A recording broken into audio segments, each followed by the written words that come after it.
மங்காத தமிழ் என்று சங்கே முழங்கு.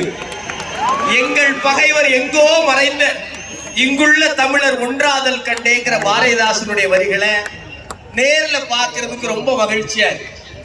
இங்க இருக்கிற எல்லாரையும் குறிப்பிடணும்னு நான் கீழே உட்கார்ந்து யோசிச்சுட்டே இருந்தேன், எப்படி குறிப்பிட்டா சரியா இருக்கும். மாட்டுக்கை உண்போரே, பிற மனிதரை மதிப்போரே, பறையெடுத்து இசைப்போரே, குறையின்றி வாழ்வோரே, சமத்துவத்தை நேசிப்போரே, சமூக நீதியை சுவாசிப்போரே, உங்கள் எல்லோருக்கும் என் அன்பு வணக்கம்.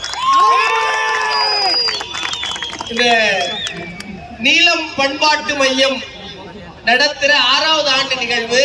மார்கழியில் மக்கள் இசை அப்படிங்கிற வார்த்தைக்குள்ள எவ்வளவு குசுமும் சூட்சமும் இருக்குங்கிறத ரொம்ப முன்னாடி இருந்தே நாங்க யோசிச்சுட்டு இருந்திருக்கோம். மார்கழியில என்ன இசைன்னு நமக்கு புகட்டப்பட்ட பாடங்கள்லாம் உடைச்சு அந்த வார்த்தையே சொல்லுது.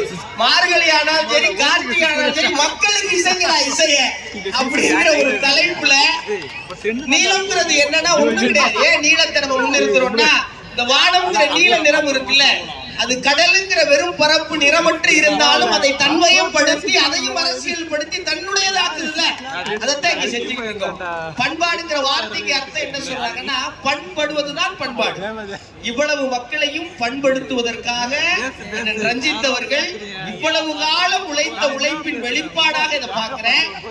ரஞ்சித்தனுடைய அரசியல் சினிமா அப்படிங்கறத அவர் தொடர்ந்து சொல்லிக்கிட்டே வர்றார். எப்ப நீலம் மாதிரியான பண்பாட்டு மையங்கள் இங்கே சினிமா எடுக்க தொடங்குச்சோ, அப்பதான் எல்லாருக்கும் நீங்க நினைக்கிறது முகம் இல்ல, அவனுக்கு உண்மையில வேற ஒரு முகம் இருக்குங்கிறத இந்த தமிழ் சமூகம் தெரிஞ்சுக்க ஆரம்பிச்சது. எனக்கு ரொம்ப மகிழ்ச்சியா இருக்கிறது. தமிழ்நாட்டில் இளையோர் கூடுகிற இடமெல்லாம் நீங்கள் முகம் சுளிக்கிற இடமாக இருந்து விடாது, நீங்கள் அகம் மகிழ்கிற இடமாகவும் இருக்கும் என்பதற்கு இந்த மார்கழியில் மக்கள் இசை ஒரு மிகப்பெரிய சான்று. இதே போல எல்லோரும் மகிழ்ச்சியா இருங்க, கொஞ்சம் அரசியலோட இருங்க. அடுத்த தலைமுறை குழந்தைகள் நடனம் ஆடுறத பார்க்க மகிழ்ச்சியா இருக்கு. சோட்டா பீம தெரிஞ்ச அளவுக்கு அவர்களுக்கு ஜெய் பீமையும் தெரியப்படுத்த வேண்டிய அவசியம் பொறுப்பு நம்ம எல்லாருக்கும் இருக்கு. பொறுப்போடும் மகிழ்ச்சியோடும் என்றென்றும் நீங்கள் மகிழ்ந்து வாழ எனது நன்றியும் அன்பும். நன்றி.